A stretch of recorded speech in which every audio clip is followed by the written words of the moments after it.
Bonjour à tous. En ce début d'année 2023, eh bien, nous sommes de retour au potager. Oui, il y a toujours un peu de travail. Et on va commencer par un dicton. À la sainte Gudule, le jour croît, mais le froid ne recule. Alors, que nous dit ce dicton? Eh bien, la sainte Gudule, vous connaissez, vous n'avez pas un ami qui s'appelle Gudule? Non, moi non plus. Et puis, les jours grandissent, et oui, c'est depuis le 21 décembre, les jours commencent à grappiller un peu, il fait plus de jours que de nuit, et le froid, il continue, oui, c'est normal, c'est l'hiver. Le dicton nous dit que le froid ne recule, mais en fait c'est variable puisqu'il y a des coups de froid. Il y a aussi des belles journées comme aujourd'hui, il fait 9 degrés et on en profite pour faire de l'avance, prendre un peu d'avance, et c'est le cas puisque les herbes indésirables ont commencé à pousser dans les massifs. Eh bien, on va les arracher délicatement, ça tombe bien puisqu'il n'y a plus, le terrain est humide et ça s'arrache facilement. Et que va-t-on faire de ces déchets, ces déchets de taille aussi, puisqu'on va en profiter pour tailler un petit peu? On va broyer tout ça, en tout cas pour les déchets de taille, on va mettre les branchages d'un côté pour ensuite les broyer.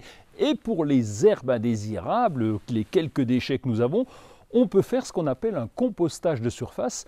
On va tout emmener dans le fond du jardin ou sur un massif d'arbustes. Oh, dans le fond du jardin, je dis ça parce que c'est quand même un peu plus joli qu'en plein milieu du jardin. Ça va faire un compost, ça va faire une couverture sur le sol et on sera quitte d'emmener tout ça à la déchetterie. Comme nous avons eu des gros coups de froid, moins 12 degrés, je vous rappelle ici dans les Vosges au mois de décembre, eh bien, on va faire le tour des plantes qui sont abîmées. C'est le cas par exemple de notre olivier qu'on a planté, le voilà ici, il a perdu toutes ses feuilles, est-il mort? Eh bien, je n'en sais rien. On va le laisser, on va attendre le printemps parce que c'est déjà arrivé. L'olivier, c'est pas forcément une plante des Vosges, mais on va attendre parce que ça peut repousser. Nous avons également les cardons qui ont perdu toutes leurs feuilles, mais regardez, ça commence à repousser, il y a des feuilles au milieu, donc là, on n'est pas inquiet, les racines sont bien en place et les feuilles vont repousser, donc on aura des beaux cardons pendant la saison. Lorsque le temps est humide ou lorsqu'il fait trop froid, on ne peut pas forcément aller prendre de l'avance au potager, alors on va s'occuper de l'intérieur, mais aussi du balcon. On a planté des balconnières, des grosses balconnières sur les fenêtres, elles sont installées sur les fenêtres avec des bruyères. Alors ces bruyères, eh bien, on les arrachera lorsqu'on arrivera au moment des géraniums, au moment des plantes à massif, et on pourra les replanter dans le jardin ou alors en pot, puisque c'est une plante qui aime la terre de bruyère.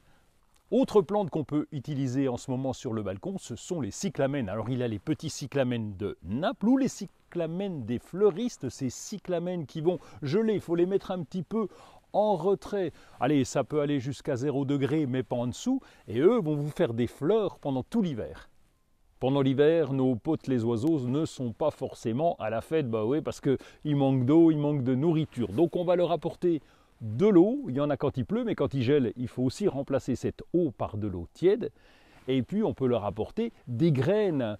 Beaucoup d'oiseaux sont granivores, il existe des mélanges dans le commerce. Et puis nous avons aussi les boules de graisse qui vont leur apporter un petit peu de gras, ça fera du bien pour passer l'hiver. Alors on arrêtera au printemps puisqu'ils se nourriront de chenilles et puis de tout ce qu'ils trouvent dans le jardin. C'est pour ça que ce sont nos amis.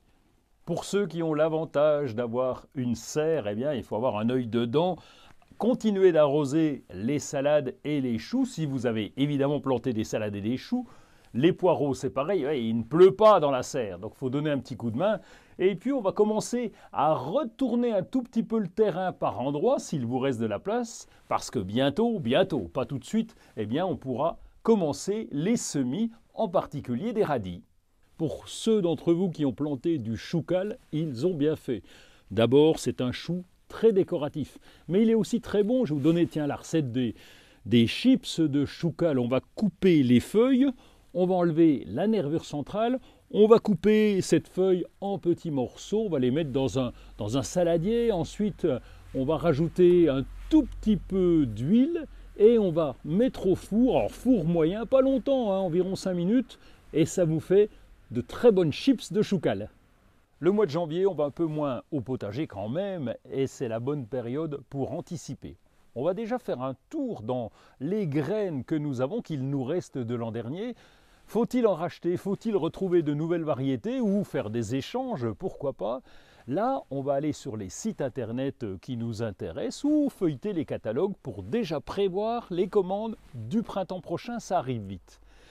On a la même chose sur les carrés potagers, certains peuvent être fatigués et on va aller là aussi voir les nouveautés et remplacer ces carrés potagers, c'est le moment de les installer, ils seront tout prêts pour le printemps.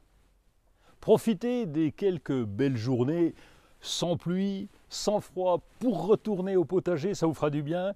Et on se retrouve dans 15 jours avec déjà les premiers semis, c'est bientôt le printemps.